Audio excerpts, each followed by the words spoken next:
Bonjour à tous, bienvenue à chacun pour ce culte du dernier dimanche du mois de juin. Mais ceux qui se confient en l'Éternel renouvellent leur force. Ils prennent le vol comme les aigles, ils courent et ne se lassent point, ils marchent et ne se fatiguent point. Ésaïe 40, 31. C'est avec ce verset que nous voulons vous accueillir ce matin et vous souhaiter la bienvenue au nom du Seigneur Jésus, que vous soyez présents ici dans la salle ou que vous nous rejoigniez via Internet en direct ou plus tard dans la semaine. Oh, mon cœur éclate en louange, pour toi le soleil à lui, je chanterai comme les anges, célébrant Dieu jour et nuit. C'est avec ce premier chant que nous voulons louer le Seigneur. Je vous inviterai à vous mettre debout si vous le pouvez.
Je vous inviterai maintenant à vous courber dans la prière.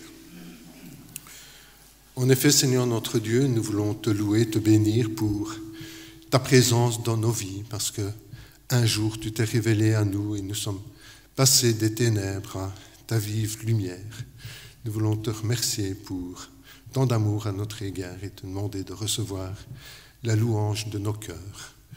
Seigneur, ce matin, nous sommes réunis pour le culte et nous voulons demander le secours de ton esprit pour Yves qui nous apportera la prédication. Nous voulons te demander de le conduire dans ce qu'il voudra nous apporter de ta part. Et pour nous-mêmes, Seigneur, nous voulons te demander que tu puisses trouver en nous des cœurs réceptifs à ta parole, Seigneur, que nous puissions passer un moment béni en ta présence, nous libérer de tout ce qui pourrait nous distraire, nous éloigner de toi, Seigneur.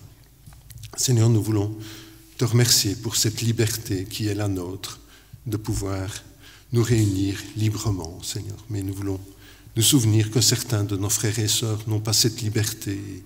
Nous voulons te prier pour eux ce matin, te demandant d'aveugler les autorités qui leur sont hostiles afin qu'eux aussi puissent te rendre un culte à ta gloire.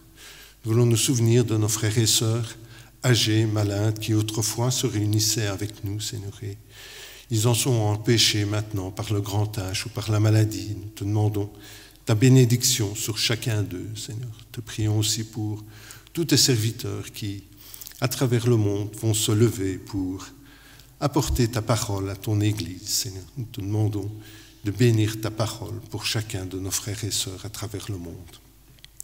Seigneur, nous voulons te remercier aussi pour nos enfants qui peuvent se réunir dans les sous-sols, Seigneur. Nous voulons te demander que ta parole qui leur est annoncée d'une manière adaptée à leur jeune âge puisse faire son effet dans leur jeune cœur, Seigneur, et qu'aucun d'eux ne se perde. Au nom du Seigneur Jésus, Amen. Pour poursuivre, je vous inviterai à louer le Seigneur avec 2 chants que nous chanterons à la suite l'un de l'autre. Toi seul est digne, et puis nous chanterons ton amour, ta puissance. Si vous le souhaitez, vous pouvez vous mettre debout.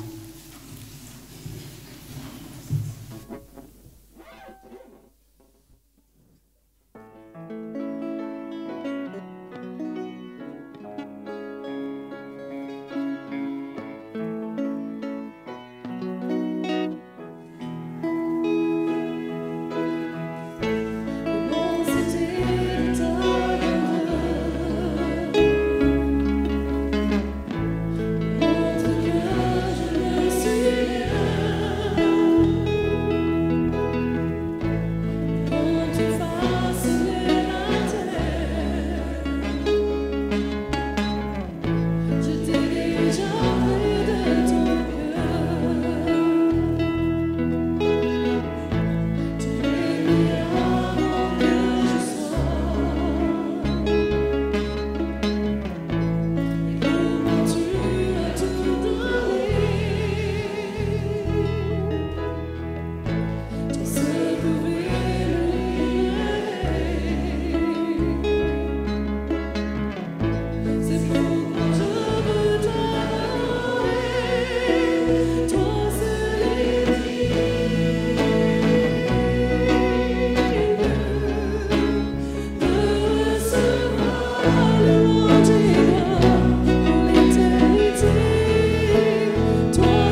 Je vous inviterai à ouvrir vos Bibles dans le livre des psaumes et nous lirons le psaume 62.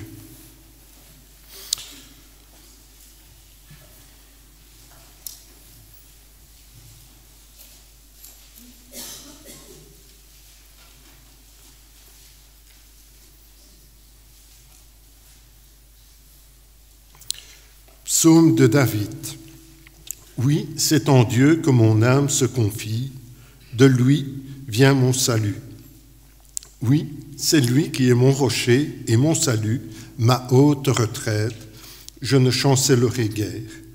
Jusqu'à quand vous jeterez-vous sur un homme, chercherez-vous tous à l'abattre, comme une muraille qui penche, comme une clôture qu'on renverse. Ils conspirent pour le précipiter de son poste élevé, ils prennent plaisir au mensonge. Ils bénissent de leur bouche et ils maudissent dans leur cœur. Oui, mon âme, confie-toi en Dieu, car de lui vient mon espérance. Oui, c'est lui qui est mon rocher et mon salut, ma haute retraite, je ne chancellerai pas. Sur Dieu repose mon salut et ma gloire, le rocher de ma force, mon refuge est en Dieu.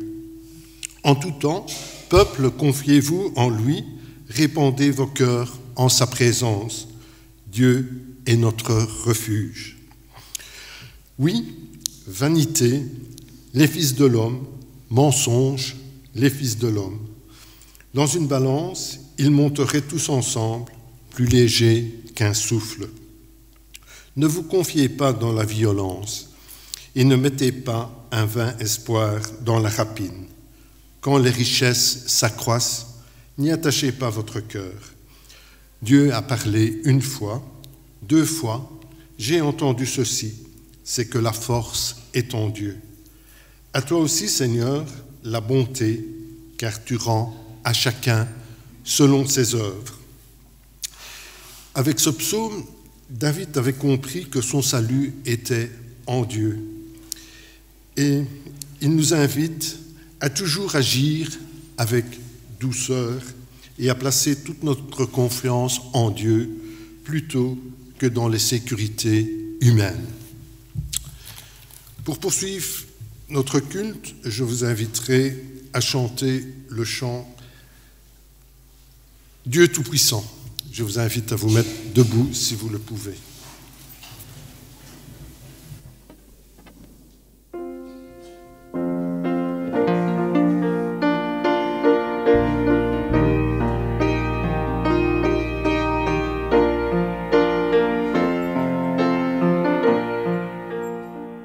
Dieu Tout-Puissant, comment que considère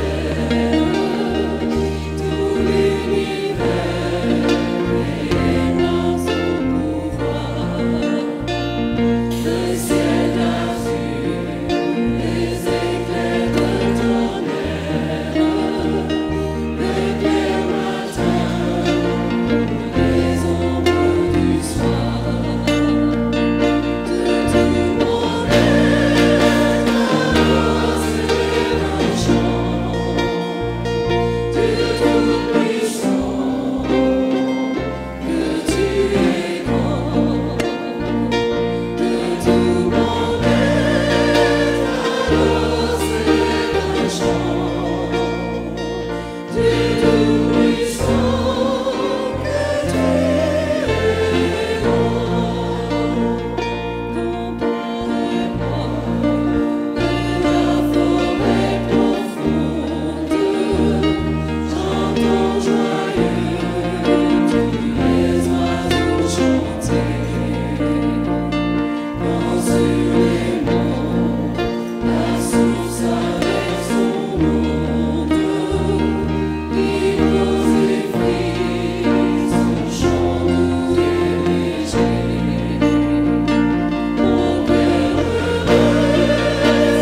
En effet, Seigneur notre Dieu, nous voulons te louer et te bénir parce que tu es un grand Dieu. Tu es le Dieu tout-puissant, créateur des cieux et de la terre. Et malgré cela, dans ton amour, tu t'es abaissé jusqu'à nous en nous donnant le Seigneur Jésus pour nous sauver, Seigneur. Seigneur, pour tout cela, nous voulons te louer et te bénir ce matin. Au nom du Seigneur Jésus. Amen.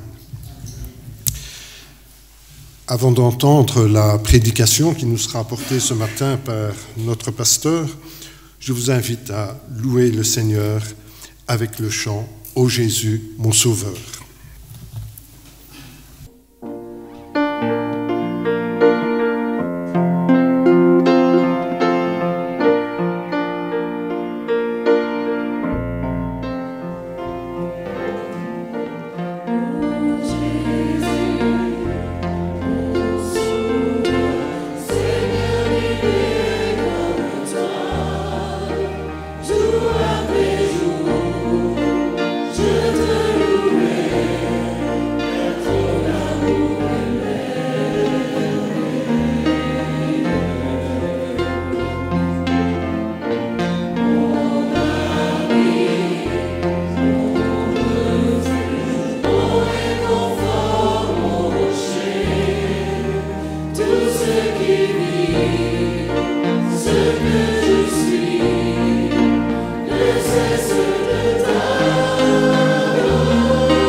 Chers frères et sœurs, bonjour. Nous avons la joie de nous retrouver en cette fin du mois de juin pour adorer le Seigneur, pour nous mettre à l'écoute de sa parole. Alors, fin du mois de juin, ça rime avec deux choses. Pour les étudiants, ça rime avec fin des examens. Ouf, on va pouvoir se reposer. Et puis pour tout le monde, en général, ça veut dire les départs de vacances aussi. Période de repos qui va commencer. Et nous voulons aussi nous rappeler en tant que chrétiens que la meilleure façon de nous reposer, c'est en Christ. Nous voulons ce matin ouvrir sa parole. Alors le titre du message est « Nourrissez-les ». On va parler de nourriture. On aime bien manger en général, période de barbecue aussi en été, donc nourrissez-les. Je vous invite à ouvrir la parole de Dieu dans Jean chapitre 6, et nous lirons les versets 1 à 13. Jean chapitre 6, versets 1 à 13. Alors juste une petite histoire en guise d'introduction avant de nous lancer dans la lecture du texte biblique. Alors je pense que c'est certainement l'expérience de la plupart d'entre vous, mais moi je me souviens quand j'étais petit, à l'école primaire, entre mes 6 à 12 ans, on allait au bassin de natation. C'était tous les jeudis matins et ça coûtait 30 francs. Incroyable, hein ? Piscine pour 30 francs. Impensable aujourd'hui, on en est à 2 €, 3, parfois beaucoup plus que ça. C'est un moment que je détestais. Parce que contrairement à tous mes camarades, moi, je ne savais pas nager. Je peux vous assurer que quand vous avez vos petits camarades qui sont contents dans la piscine et qui sautent dans les grandes profondeurs et que vous ne savez pas nager, c'est pas agréable. C'était des moments assez humiliants parce que j'étais celui qui restait toujours accroché sur le bord. Un jour, notre professeur de gymnastique a perdu patience à mon égard. Et il lui est venu en tête une idée, je n'oserais pas dire que c'est une idée brillante. Il m'a emmené dans les grandes profondeurs et il m'a jeté dans l'eau. Oh oui, c'est horrible. Ça m'a traumatisé pendant mon adolescence. Il a pris une perche et il a mis là, vous savez, les perches en aluminium comme ça, il a pris une perche et il l'a mis devant moi en disant « Attrape là où tu vas te noyer !» Et donc, moi, j'ai essayé d'attraper la perche. Et plus j'essayais de m'approcher de la perche, plus le professeur reculait la perche. Et après environ 15-20 secondes, je me suis rendu compte qu'en fait, je savais nager. Et le professeur m'a dit, voilà, tu vois, tu sais faire la brasse. Sa perche, je l'ai attrapée et je ne l'ai plus lâchée. Donc, je me souviens qu'il était comme ça, lâche la perche, tu sais nager. Et à un moment donné, il enfonce la perche dans l'eau et moi, je grimpe. Bref, il m'a fallu beaucoup d'années avant d'oser de revenir dans les grandes profondeurs. Et encore aujourd'hui, quand je suis devant un bassin de natation, il faut que je me prépare psychologiquement au fait que je vais peut-être pas mourir noyé, que je sais nager. Voilà. Alors pourquoi je donne cette petite illustration ? Tout ça pour dire qu'il y a certaines choses qu'on apprend ou qu'on découvre sur soi-même lorsqu'on est mis en condition. Et quand on réfléchit à cette illustration, au fond, la vie de tous les jours est une constante mise en situation. Les circonstances que nous traversons, les choses auxquelles nous devons faire face. Et la vie chrétienne en particulier est une mise en situation avec Dieu comme professeur. Ceci près que Dieu ne sera pas aussi brutal que ce maître nageur qui m'a balancé à l'eau, mais Dieu est là, il nous accompagne aussi et parfois nous devons aussi accepter d'être mis en situation.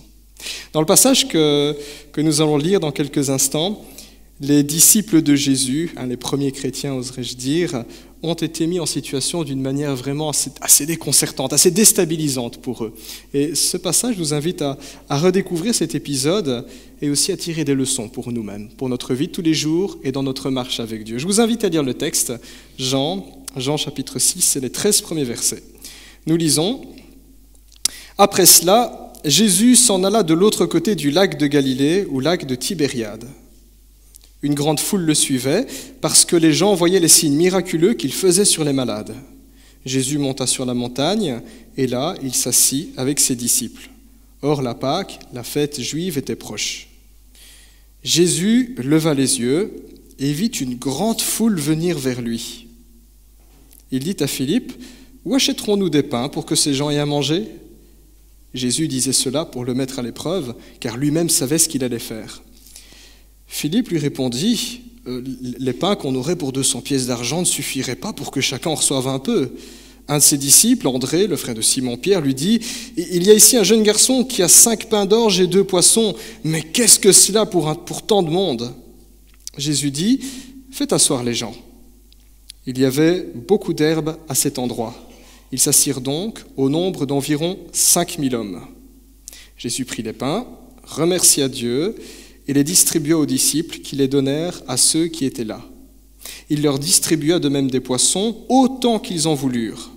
Lorsqu'ils furent rassasiés, il dit à ses disciples, « Ramassez les morceaux qui restent afin que rien ne se perde. » Ils les ramassèrent donc, et ils remplirent 12 paniers avec les morceaux qui restaient des 5 pains d'orge, après que tous eurent mangé. Jusqu'à la lecture. Amen. Je vous invite à prier. Notre Dieu, nous reconnaissons que marcher à ta suite n'est pas simple. Il y a tellement de situations compliquées. Et bien souvent, ce que tu nous demandes est parfois assez déconcertant. On a du mal à comprendre ou voir comment on peut faire. La vie aussi est compliquée. Mais dans ce texte, tu nous rappelles que tu es là avec nous. Merci pour ta parole. Merci parce que tu t'es révélé pleinement en Jésus. Révèle-toi encore pleinement à nous ce matin au travers de ta parole, la Bible, et par ton esprit. Donne-nous de tirer les enseignements de ce que tu veux nous dire ici. cela pour notre bonheur et pour ta gloire, au nom de Jésus. Amen. Nourrissez-les. Le miracle de la multiplication des pains et des poissons, je pense que tout le monde a déjà entendu parler de ce miracle, hein. Même les non-croyants ou les gens qui n'ont pas forcément un arrière-plan chrétien ont déjà entendu parler de ce miracle. Et pour cause, c'est l'un des miracles les plus connus. C'est d'ailleurs le seul miracle avec la résurrection qui nous est relaté dans les 4 évangiles. En général, quand vous lisez Matthieu, Marc, Luc et Jean, vous vous rendez compte qu'il y en a un qui rapporte tel ou tel événement, alors que l'autre ne le fait pas forcément. Mais les 4 évangélistes sont d'accord pour rapporter la multiplication des pains et des poissons. Et ce n'est pas par hasard. C'est un miracle qui a marqué les esprits des disciples de Jésus. Je ne vais pas dire que ça les a choqués, mais ça les a vraiment interpellés. Et ils ont estimé nécessaire, le Saint-Esprit a mis cela à cœur, de le mettre par écrit pour la postérité des chrétiens qui suivraient dans les générations, qu'on puisse se souvenir de cela et en tirer des leçons pour nous-mêmes. Alors nous apprenons au verset 2 que les gens étaient attirés par les miracles de Jésus et qu'ils accouraient par milliers. Donc ce n'est pas 10, 15 personnes, hein, c'est carrément tous les villages des environs qui se vidaient vers Jésus. Dans toute cette marée humaine, il y avait des gens en détresse, des malades, des gens qui avaient des problèmes avec des esprits, des démons, des paralytiques, des aveugles, des boiteux, mais la plus grosse majorité de ces personnes, la plus grande majorité, étaient simplement des curieux. C'est ce qu'on voit par exemple quand il y a un accident sur l'autoroute. En général, sur la bande où il y a un accident, il y a des bouchons, et sur la bande à côté où il n'y a pas d'accident, il y a des bouchons aussi. Pourquoi ? Parce qu'il y a tout le monde qui va s'arrêter pour voir ce qui se passe sur l'autre bande. Et en général, on attend 10-20 minutes comme ça, on dit « mais qu'est-ce qui se passe ? Il y a un accident ? Oui, sur l'autre bande. » Et on râle. J'ai perdu 20 minutes pour ça. Les gens sont curieux. Et c'est ce qui se passe. Marc, dans son évangile, donne un petit détail qui nous permet de comprendre aussi pourquoi il y a eu un tel attroupement.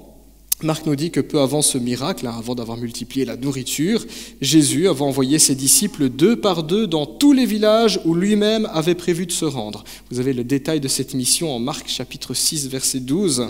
Et les disciples, revêtus de la puissance d'en haut, proclamèrent le salut en Jésus, chassèrent des démons et guérissaient les malades.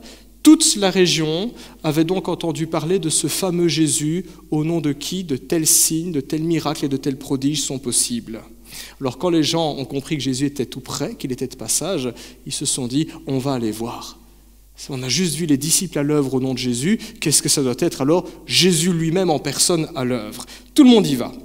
C'est ainsi que pas moins de 5000 personnes, nous dit la Bible, 5000 hommes, sans compter les femmes et les enfants, se rassemblèrent au pied du Christ. Ça fait du monde, 5000. La salle ici, c'est 300 personnes maximum quand toutes les places sont occupées. Vous imaginez 5000 personnes. Alors certaines personnes se sont aventurées à essayer de spéculer, de calculer. 5000 hommes, on dirait qu'il y a autant d'hommes que de femmes, ça fait 10 000 personnes. Et à l'époque, c'était des familles très nombreuses, donc on peut supposer qu'il y avait au minimum 15 000 personnes ce jour-là. Voilà, il y avait un stade réuni autour de Jésus, les yeux rivés sur lui. Voilà ce qui se passe. Jésus constate alors que l'heure est bien avancée et que ces personnes ont l'estomac vide. C'est alors que Jésus prend une drôle d'initiative. Il ne va pas prendre les disciples et les jeter dans le bassin de natation, mais ce n'est pas loin. Jésus pose une question à l'un d'entre eux, à Philippe, et sa question est là au verset 5. « Où achèterons-nous des pains pour que ces gens aient à manger ?»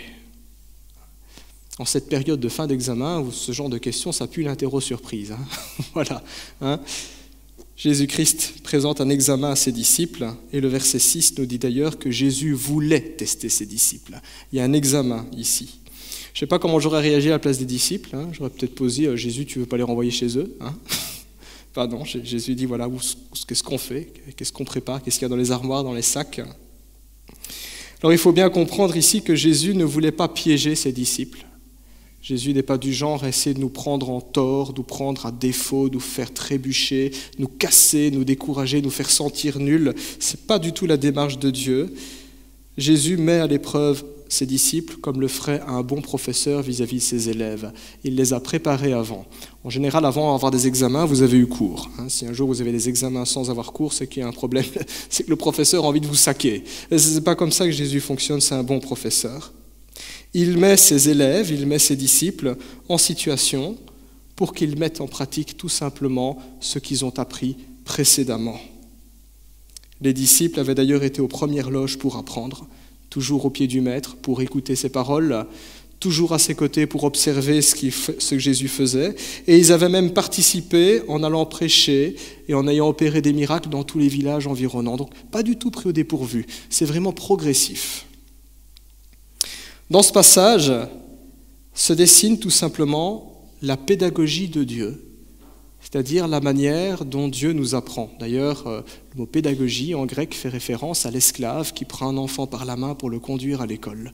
Comment le Seigneur nous prend par la main pour nous conduire à grandir, à nous éduquer. C'est une pédagogie que la plupart du temps, nous ne voyons pas. Parce que face aux situations de la vie, eh bien, nous avons le nez dans notre guidon. Et bien souvent, nous oublions que, tiens, c'est peut-être un moment pour moi pour grandir, pour apprendre, pour vivre en chrétien face à telle personne, face à telle circonstance. Dieu se sert ainsi de toutes nos expériences, et je dis bien toutes nos expériences, toutes les circonstances, toutes les personnes qui font partie de notre vie, pour nous pousser à aller plus loin, pour nous faire progresser, pour nous faire grandir. Dites-vous cela, même votre patron au travail, s'il décide de vous pourrir la vie, c'est une personne dont Dieu va se servir pour vous faire grandir. Si un jour vous demandez « Seigneur, aide-moi à aimer mon prochain et aide-moi à être patient », croyez bien qu'il répond à votre prière avec un patron difficile. Il y a ça aussi. Dieu se sert de tout cela. Ça ne veut pas dire que c'est lui qui les provoque, pas lui qui va nous jeter à l'eau, mais il y a ça qui se produit, Dieu peut s'en servir, et il s'en servira certainement. Dans ces relations, dans ces circonstances inconfortables, Dieu nous amène alors à nous rappeler de tout ce qu'il a dit, c'est-à-dire à compter sur sa parole, la Bible, à nous appuyer sur ses promesses, à lui faire confiance, à l'écouter. En pareille circonstance, tout ce que nous savons de Dieu est appelé à mûrir. C'est un petit peu comme avoir un arbre fruitier dans son jardin. Il ne suffit pas de dire « il est là, je le sais ». Encore faut-il aller jusqu'à l'arbre et cueillir le fruit pour pouvoir le consommer. C'est la même chose aussi avec l'enseignement. Il n'est plus simplement question de savoir des choses sur Dieu, avoir un arrière-plan religieux, mais de connaître ces choses, d'expérimenter Dieu dans ces circonstances, de vivre avec Dieu vis-à-vis de telle ou telle personne, de mettre en pratique tout simplement. De telles circonstances sont souvent inconfortables, comme le fait de se voir confier la tâche de nourrir plusieurs milliers de personnes, mais ce sont des étapes nécessaires. Et ce sont des étapes qui se traversent toujours en pouvant compter sur la présence de Dieu, parce que Dieu ne nous l'a jamais livré à nous-mêmes. C'était vrai pour mon professeur qui m'achetait à l'eau, c'était pas sympa, et qui avait une perche. Si, je ne vais pas dire que c'est tordu, quoique ne faites jamais ça à un enfant, si un être humain est capable de faire ça tout en disant « je l'accompagne », à combien plus forte raison Dieu qui n'est pas du genre à nous traiter si violemment. Ainsi, la Bible nous conduit à ne jamais perdre de vue que quoi qu'il puisse se passer dans notre vie, quoi qu'il puisse se passer, serait-ce la méchanceté des hommes, serait-ce les tentations du malin, serait-ce nos propres limitations, serait-ce nos souffrances, nos maladies, entre les mains de Dieu, tout devient une occasion d'expérimenter sa présence. Tout devient une occasion de grandir. Tout devient une occasion non pas d'être détruit, mais d'aller de l'avant. J'oserais même dire, même la vieillesse. Il y a des gens qui disent « j'ai peur de vieillir, j'ai l'impression que je vais vers ma fin ». Et j'aime beaucoup comme l'apôtre Paul l'écrit dans 2 Corinthiens, il dit « si notre être extérieur faiblit, si tout doucement il flétrit avec l'âge, il dit notre être intérieur se renouvelle avec Dieu ». Ceux qui comptent sur le Seigneur renouvellent leur force. Lui, notre frère tout à l'heure, c'est vrai. Tout ce que je vis, même ma vieillesse, étonnant, entre les mains du Seigneur, c'est aussi une occasion de grandir, une occasion de progresser. Étonnant, étonnant. Nous sommes littéralement à l'école du Seigneur tant que nous respirons. Voilà, je suis désolé pour ceux qui n'aiment pas l'école. Mais voilà, l'école du Seigneur, c'est toute la vie, tant qu'on respire. Et en même temps, sous sa protection. Paul écrira dans 1 Corinthiens 10, 13 que Dieu est fidèle, il ne permettra jamais que nous soyons tentés au-delà de nos forces, mais à chaque épreuve, il préparera le moyen d'en sortir afin que nous puissions la supporter. Donc quand Dieu voit qu'il y a quelque chose de trop gros, il dit « ça, je ne le permets pas ». Quand Dieu voit qu'on pourra le supporter, il dit « ça, je le permets, mais je prépare l'occasion pour qu'il puisse apprendre, pour qu'il puisse grandir ». C'est pour ça que nous, les chrétiens, nous pouvons dire avec Romains 8, 28 « toute chose concourt au bien de ceux qui aiment Dieu ». Ça ne veut pas dire que tout ira bien dans ma vie, mais ça veut dire que je sais qu'en Christ, la finalité sera toujours heureuse, elle sera toujours édifiante. Jésus demande ainsi à ses disciples de nourrir cette foule, ce qui ne manque pas de provoquer un malaise. Vous feriez comment 15 000 personnes dans votre jardin, voilà, il faut préparer un barbecue. Voilà. Ou alors peut-être à une échelle plus petite, il y a votre famille au grand complet, les cousins, les cousines au 3e, au 4e degré qui s'invitent. Vous faites comment Vous n'allez pas les mettre à la porte, vous les avez plus vus depuis des années. Il faut les nourrir, ces gens-là, on fait comment On appelle pizza phone ou quelque chose comme ça. Voilà, comment aurions-nous réagi à leur place ? Regardons un petit peu la réaction des disciples, parce que dans la réaction des disciples, on s'y retrouve aussi, humainement parlant. Il y a Philippe d'abord qui prend les commandes. Philippe est quelqu'un qui reste pragmatique. Jésus dit il faut nourrir les 15 000, les 5 000 hommes, donc probablement 15 000, 20 000 personnes, il faut les nourrir. Alors que fait Philippe ? Il mesure le coût de l'opération. Voilà. On dit qu'on ne fait pas d'omelette sans casser les œufs, c'est logique. Si vous voulez donner des omelettes aux gens, il y a des œufs à casser.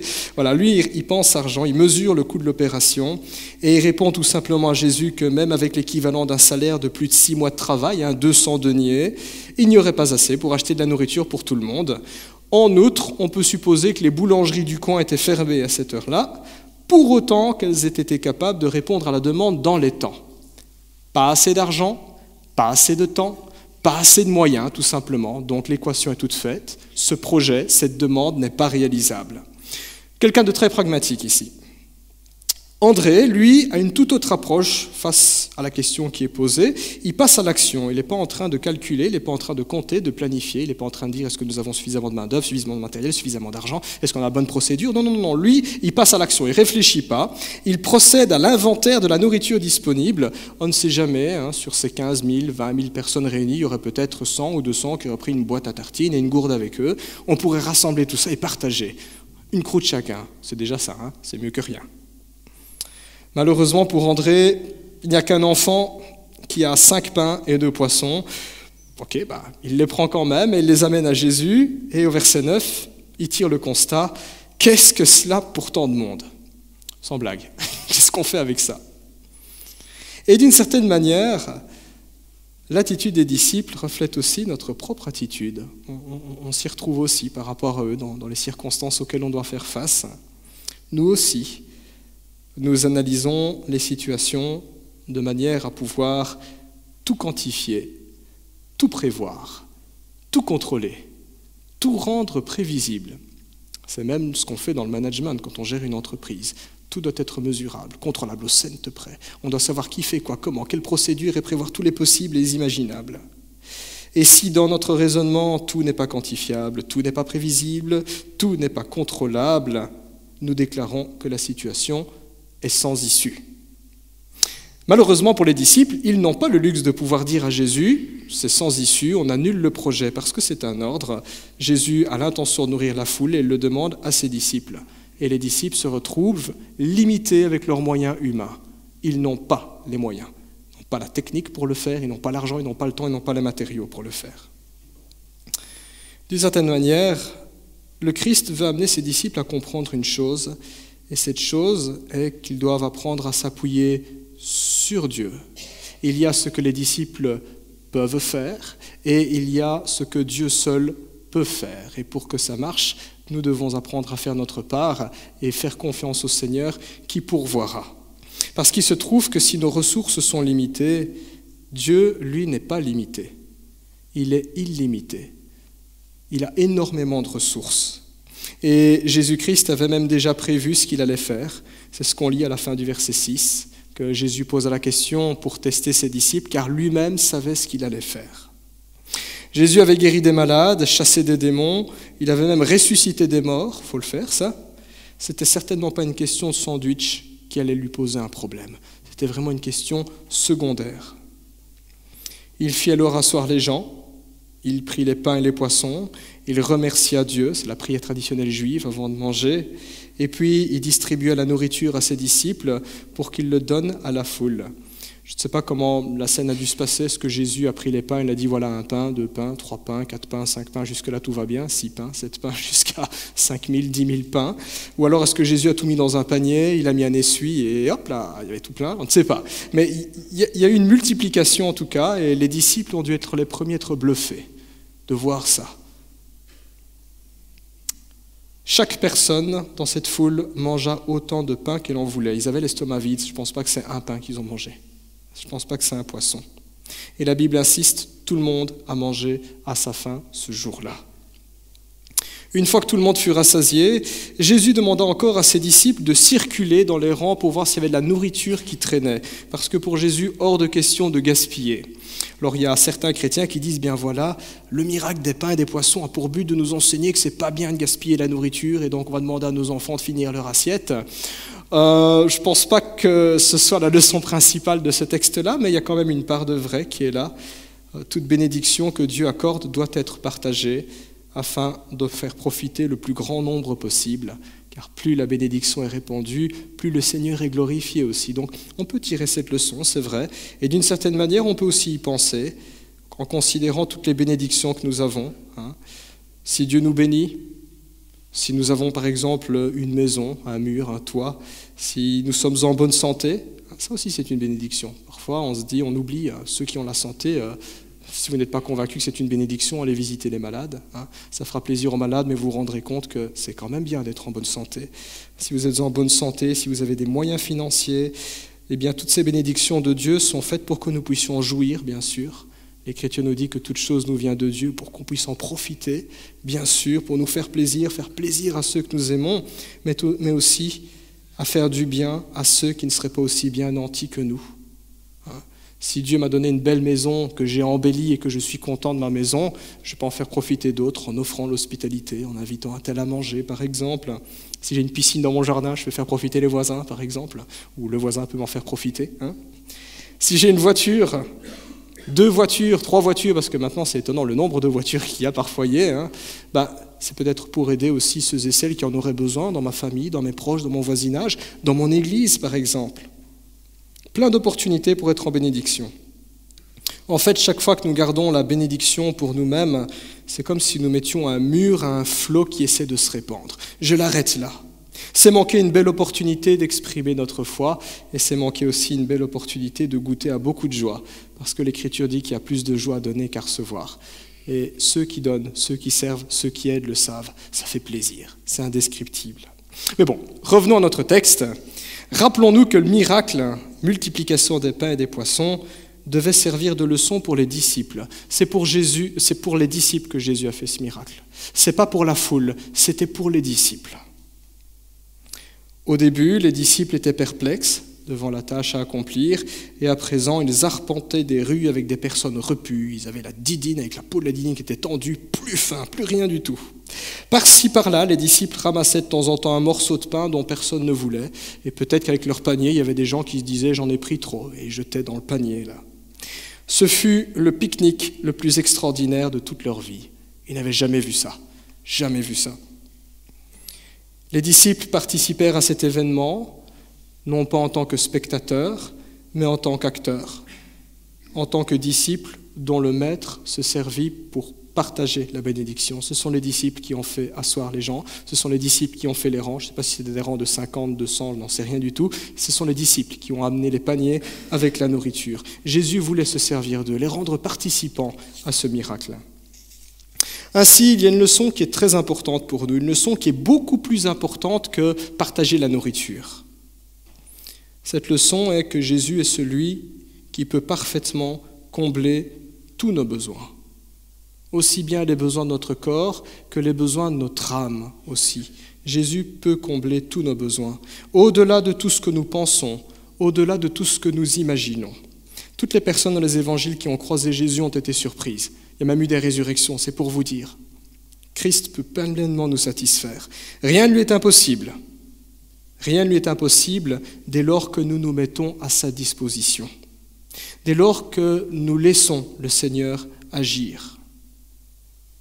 Dieu ne cherche pas des disciples ou des chrétiens qui seraient capables.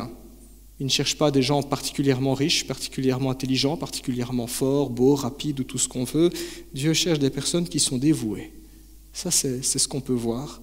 Des personnes qui sont dévouées, aussi dévouées que ce petit garçon en fait qui a mis à sa disposition son casse-croûte. Il aurait pu dire, ben non, j'aurais rien du tout, c'est à moi. Dévoué, c'est-à-dire disponible, dire Seigneur, j'accepte que tu fasses quelque chose de moi. J'accepte que tu te serves de moi. Dieu ne cherche pas des gens capables, mais des gens dévoués, disponibles, prêts à agir de bon cœur, prêts à faire confiance à Dieu. C'est pas simple, on parle beaucoup de fois dans nos églises, mais c'est une étape de se dire, est-ce que je fais confiance à Dieu ? Est-ce que je crois cette promesse et j'accepte de prendre mes décisions à la lumière de cette promesse ? Des gens qui sont prêts à l'écouter, à suivre sa parole. Facile à obéir à la Bible quand ça va dans notre avantage, dans notre sens. Plus difficile quand ça nous conduit dans des sentiers un peu plus désagréables. Nous pouvons échafauder nos plans et nos stratégies, et ça c'est très humain. Ça c'est très humain, à chaque situation on a toujours le plan A, B, C ou D. Ça dépend des gens, il y a certains gens qui ont 26 plans à l'avance, il y en a d'autres 1 ou 2 plans à l'avance. Mais ce sera toujours le plan de Dieu qui s'accomplira. Toujours. Et ça, nous pouvons simplement regarder le cours de notre existence. Notre naissance et notre mort, on ne décide pas. On ne sait pas prévoir, on ne sait pas dire, personne ne dit, moi je décide de naître à telle date, et personne ne peut dire, moi je décide de mourir à telle date. C'est des choses qu'on ne sait pas prévoir. Mais Dieu sait, la Bible nous dit qu'il donne le souffle de vie, il le reprend. C'est les plans de Dieu qui s'accomplissent toujours, toujours selon sa volonté. Nous pouvons planifier les choses aussi, faire un agenda, et c'est une bonne chose d'avoir un agenda, mais les choses se feront toujours selon le temps de Dieu. Un jour est comme 1000 ans, et 1000 ans sont comme un jour pour lui. Nous, on est pressés, parce qu'on ne vit pas 1000 ans. Notre vie est plus courte, on voit les choses à une échelle plus courte. Dieu est éternel, mais les choses se font en son temps. D'ailleurs, on le chante, je crois que c'est un chant que Manu aime bien, en son temps. Les disciples sont appelés à opérer dans le plan de Dieu, nourrir les foules, avec les moyens de Dieu, la puissance de Dieu, selon le timing de Dieu, à la fin de la journée, précisément à ce moment-là. Si les disciples durent nourrir une foule de 5000 hommes en guise de formation, parce que ça c'était juste une formation, c'est un examen, aujourd'hui, nous devons faire de toutes les nations des disciples. Ce sont les dernières paroles de Jésus, faites de toutes les nations des disciples. Quand on y réfléchit, il y a autour de nous des milliards de personnes sur terre qui vivent et qui meurent sans Jésus-Christ. Ça, c'est la réalité spirituelle de notre monde. Ce sont autant de personnes qui meurent et qui, de l'autre côté, réalisent qu'elles sont loin de Dieu et qu'elles sont éternellement perdues. Chaque jour, nous côtoyons une toute petite fraction de ces personnes, parmi nos voisins, notre famille, nos amis, nos collègues au travail, les personnes que nous côtoyons à la salle de sport, ou quand on va chercher son pain à la boulangerie, ou quand on va à sa friterie, où on dit personne comme d'hab, là aussi. Nous côtoyons des personnes qui se perdent. Voilà les foules à nourrir à notre échelle. Le Seigneur nous a placés là pour nourrir ces personnes. Il y a 2000 ans, Jésus nourrit cette foule. Et ensuite, Jésus leur expliqua que c'est lui, le véritable pain de vie. Vous pouvez le voir au verset 35. Jésus dira en vérité, je vous dis, c'est moi le pain de vie. Celui qui mange la nourriture que je lui donne n'aura plus jamais faim, n'aura plus jamais soif. Verset 35, Jésus dira qu'il est le sens de ce miracle. C'est le vrai pain qui nourrit. Malheureusement, les foules étaient plus intéressées par les miracles que par le message de l'Évangile. Les foules étaient beaucoup plus intéressées par ce que Jésus pouvait donner plutôt que par Jésus lui-même. Et Jésus fera ce constat au verset 26 en disant « Vous venez uniquement parce que vous avez eu l'estomac plein et vous revenez parce que vous avez à nouveau faim. » Même si les gens ne répondent pas toujours favorablement à l'Évangile, notre tâche, à l'instar des disciples qui firent asseoir les foules, qui distribuaient la nourriture et qui ramassèrent les restes, est de mettre les personnes en condition pour recevoir la bénédiction de Dieu. J'ai bien dit les mettre en condition, je n'ai pas dit les manipuler, les harceler à coups de versets bibliques ou les asséner à coups de Bible, mais les mettre en condition, c'est-à-dire leur présenter Jésus, rendre Jésus accessible pour eux, compréhensible, visible tout simplement à travers nos vies, dans la manière dont on leur parle, dans la manière dont on les traite, dans la manière dont on se traite les uns les autres, les mettre au contact de la grâce de Dieu. C'est aussi ça, être en bénédiction. Nous perdons souvent du temps dans cette mission parce que nous sommes trop préoccupés par nous-mêmes. Je ne dis pas que nous devons nous oublier nous-mêmes, mais trop souvent nous vivons égoïstement. Trop souvent les chrétiens vivent comme des non-chrétiens, au point d'oublier notre vocation, notre spécificité de disciples de Jésus. Nos églises nos églises sont parfois trop repliées sur elles-mêmes, marquées par des conflits, des divisions, des plaintes, des critiques, des jalousies, parfois même des réunions superficielles qui ressemblent davantage à du divertissement plutôt qu'à un véritable culte à Dieu. On n'est plus là pour Dieu, on est là pour soi-même, pour la musique, ou juste pour prendre ce qui nous intéresse, tout en oubliant, non, on est là pour Dieu. Et en même temps, nous manifestons quelque chose au monde. Et comme Philippe, dans ces circonstances-là, et comme André, nous nous décourageons ou alors nous courons à gauche et à droite en désespoir de cause, un petit peu comme quelqu'un qui se noie, on essaie de s'agripper à quelque chose. Le texte de ce matin rappelle ainsi aux chrétiens et aux disciples que Jésus est là, c'est ce qu'il a dit. Ce sont aussi ses dernières paroles, « Je suis avec vous tous les jours jusqu'à la fin du monde ». La présence de Jésus nous rappelle les priorités. C'est vrai, si vous étiez en présence du Premier ministre belge, je suis convaincu que notre comportement ne serait pas le même. Nos priorités seraient, il doit se sentir accueilli, il doit sentir qu'on est de bons patriotes. Hein. On ne lui dira pas si on a voté pour son parti ou pas, ça c'est autre chose. Mais la présence de quelqu'un d'important, quelqu'un qui a autorité sur nous, ça change aussi nos priorités, la prise de conscience. La présence de Jésus rappelle les priorités. Le royaume de Dieu, pas mon petit royaume. Sa justice, ce que lui estime correct et juste, pas ce que moi j'estime correct et juste. La présence de Jésus nous rappelle aussi les véritables enjeux. Le salut des âmes, c'est une question de vie ou de mort. C'est aussi simple que ça. Et notre progression dans la sainteté. C'est pour ça que Jésus est venu sur terre.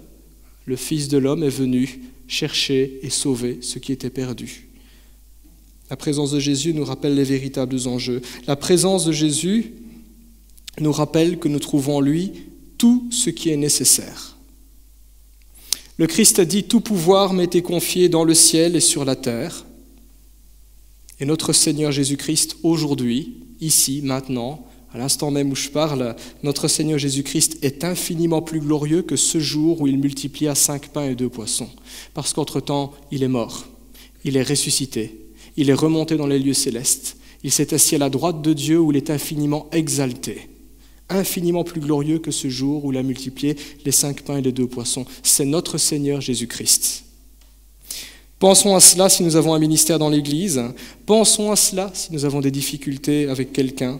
Pensons à cela lorsque nous nous sentons comme dans l'impasse, en disant « je suis coincé dans telle situation, je ne vois pas quoi faire ». Nous avons un grand Dieu. Nous avons un grand Dieu qui fait de grandes choses. Le Christ est suffisant. Le Christ est là. Le Christ est capable d'agir en nous, à travers nous, et tout autour de nous. Et c'est ce que les disciples ont expérimenté à ce moment même. Ils pensaient que c'était fichu, cette histoire de nourrir 15 000, 20 000 personnes. Et pourtant, ça a été possible. Jésus n'a pas changé. C'est notre foi, notre zèle et notre dévouement qui changent. Mais Jésus, lui, reste le même, hier, aujourd'hui et éternellement. Et il nous met bien en garde quand il pose la question en disant « Quand le Fils de l'homme reviendra, trouvera-t-il encore la foi sur terre ?» Et quand Jésus pose cette question, il regarde pas aux incroyants, il regarde à son Église. Jésus ne change pas. C'est notre foi qui fluctue. Sans un tel zèle, sans un tel dévouement, sans une telle détermination, sans cette conviction, nous resterons médiocres sur le plan spirituel, médiocres dans les petites choses et médiocres dans les grandes choses que nous pourrions faire pour le Seigneur. Il n'y aura pas de joie, il n'y aura pas de fruits et il n'y aura pas de progrès. La multiplication des pains et des poissons fut ainsi un épisode clé dans la formation des disciples et je crois aussi que c'est pour ça qu'on le retrouve dans tous les évangiles. Ça les a marqués, ils ont tiré une leçon en se disant « ben oui, avoir Jésus de son côté ou plutôt être du côté de Jésus, ça change les choses ». L'impossible devient possible. C'est un épisode encore qui nous parle aujourd'hui, même 2000 ans plus tard, et qui nous encourage en tant que chrétiens à vivre pour Jésus, à vivre par Jésus, c'est-à-dire en restant attaché à lui, en dépendant de lui, en lui faisant confiance, et avec lui. On n'est pas tout seul sur ce terrain-là, il est avec nous. Cela commence dans les petites choses, et ainsi le Seigneur nous conduit à de plus grandes choses. Comme pour apprendre à nager. On teste dans les petites profondeurs et puis quand on le sent, on va dans les grandes profondeurs. Voilà, ça c'est le parcours normal. Moi j'ai pris un raccourci, on m'a fait prendre un raccourci. C'est ainsi qu'à partir de 5 pains et 2 poissons, Dieu offrit un festin. Et c'est ainsi qu'à partir de la croix, qui semble être une petite chose, Jésus-Christ rassemblera des milliers et des milliers d'hommes et de femmes aux noces de l'agneau. Beaucoup cette idée-là dans le livre de l'Apocalypse. Leur rencontre avec Dieu est vue comme un immense banquet qui est offert par Dieu. Croyons-nous Dieu capable de cela à travers Jésus-Christ? Croyons-nous aujourd'hui Dieu capable d'agir dans notre vie et dans celle de nos proches? Est-ce que nous y croyons? Est-ce que nous comptons sur Jésus? Est-ce que nous recherchons cela? Est-ce que nous le voulons? Parfois on le sait, mais on ne le veut pas. Est-ce que nous le voulons? En tout cas, moi je le désire. Pour moi-même, pour chacun d'entre nous ici, à la fois corporativement en tant qu'Église, mais aussi individuellement en tant qu'Église. Le désirer, le chercher, y aspirer. Écoutons-le, faisons-lui confiance et apprenons. Nous ne sommes pas encore des maîtres, nous sommes toujours des disciples. Et apprenons les plans de Dieu, les méthodes de Dieu, le temps de Dieu, en toutes circonstances et dans toutes nos relations. Amen. Je vous invite à prier.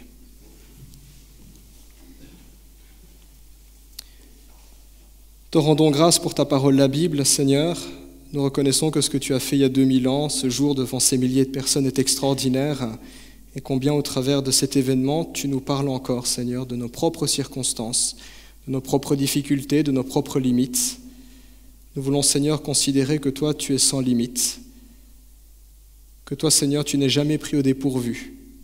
Nous confessons que c'est tellement difficile de te faire confiance, tellement difficile, Seigneur, de t'écouter, tellement difficile de chercher ton royaume et ta justice. Et nous te demandons pardon pour toutes ces fois où ça n'a pas été une réalité dans notre vie et dans notre Église. Seigneur, mets dans notre cœur de bonnes dispositions. Ouvre-nous des portes, Seigneur, et donne-nous ce désir, cette joie, ce plaisir, cette sainte audace, cette persévérance pour te suivre et t'écouter. Nous te remercions, Seigneur, parce que tu es fidèle, parce que tu es bon, et nous ne voulons pas oublier que tu es un grand Dieu qui encore aujourd'hui fait de grandes choses, à commencer par le salut, par le pardon des péchés, par la vie éternelle. Gloire à toi, Seigneur. Amen.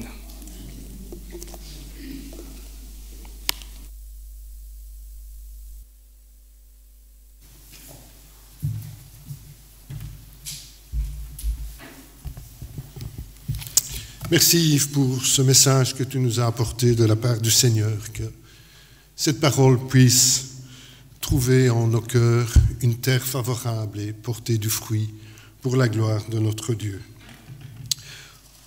En introduction à la Sainte Seine, je vous inviterai à vous mettre debout et nous pourrons interpréter le chant « Un si grand miracle ».